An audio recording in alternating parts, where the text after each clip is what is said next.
Pada hari ini saya akan melakukan perawat pemeriksaan psikiatri pada pasien. Yang pertama, saya akan membina rapor pada pasien dengan menempatkan pasien dan pewawancara dalam keadaan ketenangan. Di sini sudah tenang ya.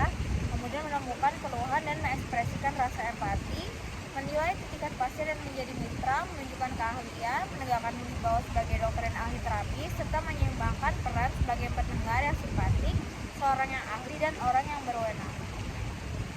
Dan kemudian yang kedua, saya akan melakukan anamnesis untuk mendapatkan riwayat psikiatri mulai dari identifikasi, keluhan utama, riwayat gangguan sekarang, riwayat sebelumnya, riwayat psikiatri sebelumnya, riwayat medik sebelumnya, riwayat pribadi, riwayat pranatal dan perinatal, masalah anak-anak sampai usia 3 tahun, masalah anak-anak pertengahan usia 3 sampai 11 tahun, masalah anak akhir, dan jika dewasa, masa dewasa, mulai dari riwayat pekerjaan, perkawinan, persahabatan, ketentaraan, pendidikan, keagamaan, aktivitas sosial, situasi hidup sekarang, riwayat hukum, riwayat psikoseksual, riwayat keluarga, serta mimpi, hayalan, dan penilaian hidup.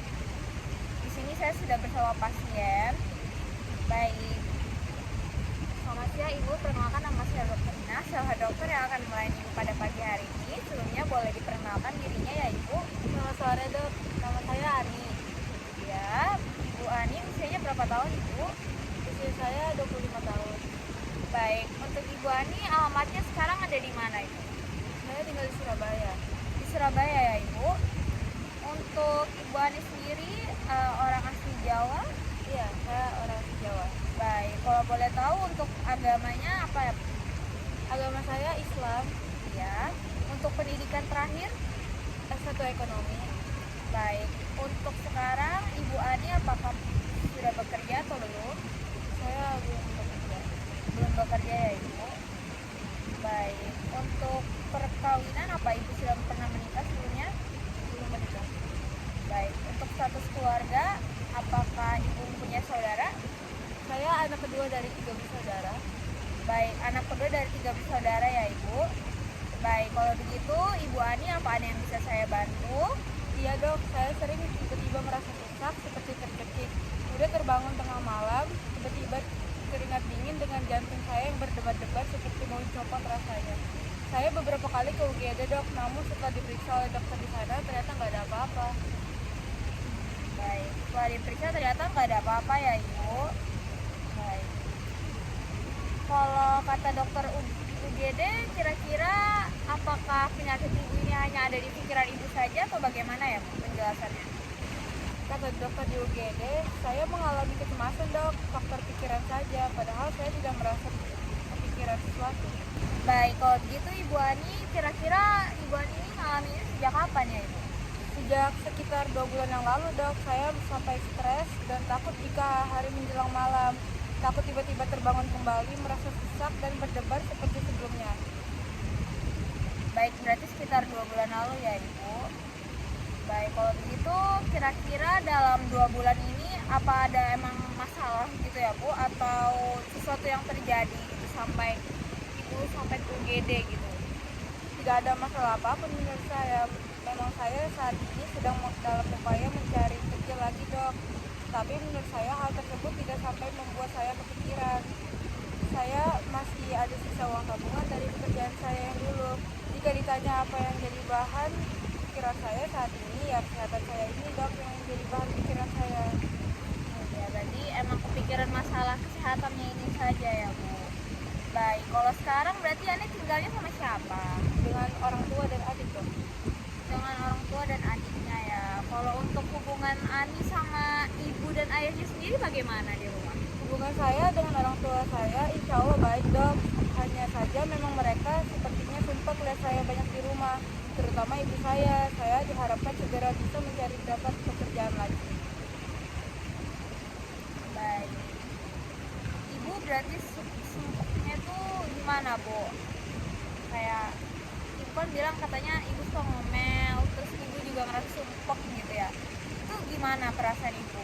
Ibu saya mengatakan saya sakit karena ulah saya sendiri. Saya tidak bisa tidur karena salah saya sendiri. Bahkan mengungkit-ungkit kenapa saya bisa di PHK 5 bulan yang lalu. Ya, baik. Kalau menurut ibu kira-kira kenapa ya Bu sampai ibunya tuh berkata demikian gitu Bu? Mungkin karena sampai merepotkan keluarga karena harus mengantar saya beberapa kali ke UGD. Dalam seminggu ini sudah 3 kali saya ke UGD tengah malam dok. Terakhir tadi malam.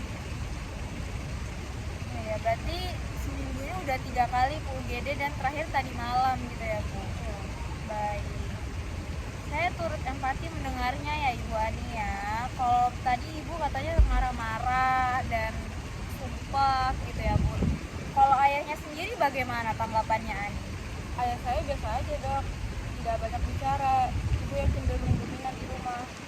Kadang saya kasihan dengan ayah, sepertinya ayah juga tertekan karena ibu sering marah-marah ke saya. Baik, berarti ayah ini cenderung lebih diam ya Ibu menanggapi sikapnya Ibu Ani. Baik, kalau hubungan dengan adiknya bagaimana Ibu? Bisa saja dok, kita tidak terlalu dekat. Dia termasuk orang yang mandiri sih dok, saya tidak pernah mencampuri urusannya. Dan dia juga jarang komunikasi dengan saya walaupun kamar kita bersebelahan. Dia sibuk dengan pacarnya. Saya terus terang kurang suka dengan pacarnya dok, karena kurang tahu sopan santun.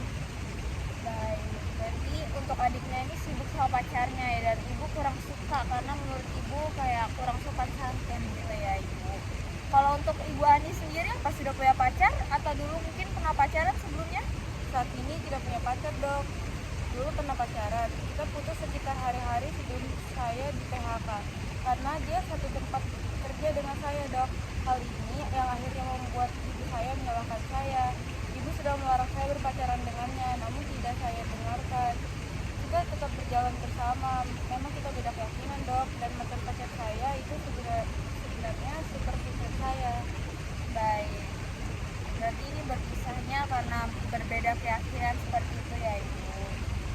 Baik, tadi kan katanya berbeda agama gitu ya Ibu. Kalau boleh tahu, apa ada alasan lain Ibu sampai putus sama pacarnya Ibu? Dia lebih memilih mendengarkan orang tuanya dok. Berdampak langsung sebenarnya tidak. Perusahaan memang agak goyang sejak awal pandemi ini. Akhirnya ada beberapa karyawan yang di PHK. Awalnya WFH dok, lalu akhirnya benar-benar dirumahkan dan di PHK. Baik. Baik, kalau boleh tahu, tadi kan Ibu bilang ada gangguan tidur ya Ibu sebelumnya. Selain gangguan tidur, kira-kira apa ada hal lain yang dirasakan ya Ibu?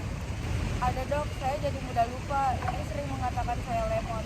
Kalau diajak bicara, sering lupa dok, kurang konsentrasi atau bisa fokus mengerjakan sesuatu. Setiap saya sedang membaca artikel, lowongan kerja dan sebagainya, sering tidak tuntas karena sebentar saja saya lupa. Baik. Bagaimana dengan hobi atau kebiasaan yang menyenangkan? Nah, tadi kan katanya banyak hal-hal yang kurang menyenangkan seperti itu. Sekarang kita bahas yang menyenangkannya gitu Ibu. Apa ada hobi yang menyenangkan atau Ibu ingin ada hobi yang pengen dilakuin gitu sekarang? Saya hobinya jalan-jalan dok. Ini juga membuat saya stres mungkin selama pandemi ini. Saya jadi tidak bisa kemana-mana. Baik, jika memang secara fisik sudah diperiksa dan dinyatakan tidak baik hasilnya, berarti kemungkinan berkaitan dengan faktor psikis begitu Ibu. Mungkin dari pikiran bisa menemukan keluhan yang seperti dirasakan, seperti mungkin Ibu pencemas. Bagaimana responnya jika berhadapan dengan sesuatu yang membuat tidak nyaman? Iya sih dok, saya memang pencemas. Orang-orang di sekitar saya sering tidak bisa mengimbangi ritme kerja saya. Mereka rasanya terlalu santai. Saya orangnya suka mengerjakan sesuatu dengan cepat dok. Baik. Jadi Ibu merasa orang-orang di sekitar Ibu tidak bisa mengimbangi kecepatan Ibu dalam bekerja gitu ya Ibu. Oke, apakah ada keluhan seperti kepala sering pusing atau mual jika stres yang dialami Ani? Jika ada, sejak kapan? Apakah mungkin datang saat 2 bulan sebelumnya gitu Ibu? Kalau itu sudah lama dok, ada sekitar 7 tahun sejak saya kelas 3 SMA. 7 tahun sejak kelas 3 SMA ya. Baik, selain jalan-jalan, mungkin mendengarkan musik, apalagi yang mungkin Ibu Ani lakukan jika untuk mengatasi kecemasan ini gitu ya?